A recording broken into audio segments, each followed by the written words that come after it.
Hi, welcome back to my poetry channel.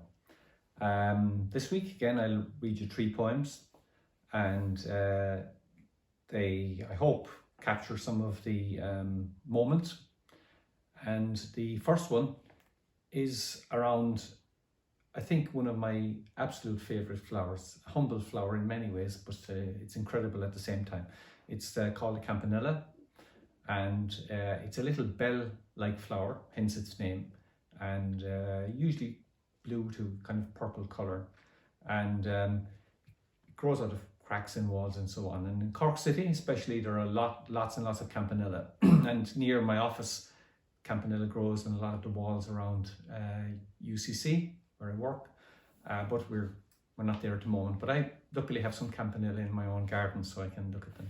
So this is a little bit about the Campanella. Campanella. Flagrant exuberance of purple blue from a crack in a red brick wall. Beauty out of arid plaster. No false modesty, no inhibition from poverty of roots. A scent that hints at its demure side. It might even flutter its eyelids. Silently ringing its 1,000 bells. Optimism oozing from its existence.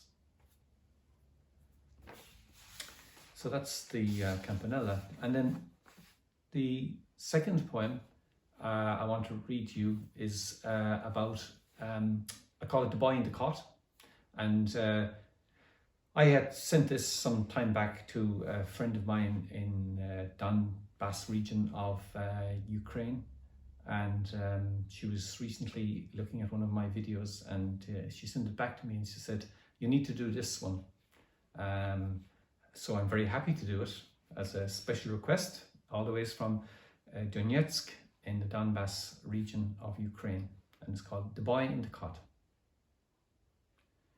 The boy in the cot is sleeping. Of what he dreams will he recall when he is a man. Peace in his cozy place. No one wishes for him but love. He has no flag, no creed. He threatens no one, and no one threatens him.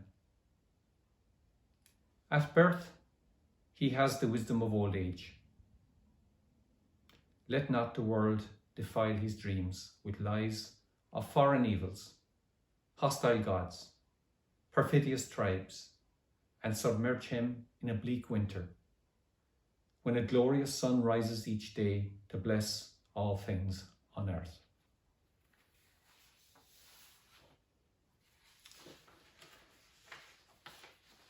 So the third poem I want to read to you, I wrote a number of years ago.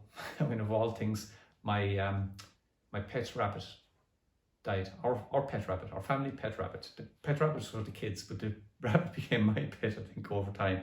And bizarrely, I think I had a very strong bond with this little creature. But this week, in the past week, our dog, unfortunately, came to his end of life, and it was a very sad time for the family. And I just wanted to read this poem to remember both the rabbit and the dog, because pets bring so much into our lives, and our interaction with other creatures is so important. And this is called The Death of Mozart, because Mozart was the rabbit's name. So, The Death of Mozart. Stretched out lifeless without a whit of fuss. No warning, no apology, no pleading. I anticipated it, but you were too meek, too selfless to complain or indicate its imminence. Your life ended, and it took with it a bit of mine. Did you have the sentience to appreciate our relationship? When I rubbed your soft fur, I hoped that you could feel my love.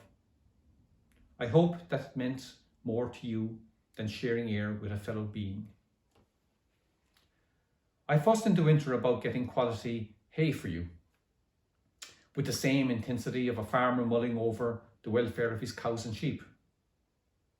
I solved that problem when a slightly bemused trainer delivered a bale of his thoroughbreds hay. And then my thoughts shifted to spring, as the days lengthened, but the grass stubbornly refused to follow the sun's lead. Would there ever be enough for you? And as winter neaped for want of a springtide, would it be clement for you? You absolved my concerns before the decision day arrived.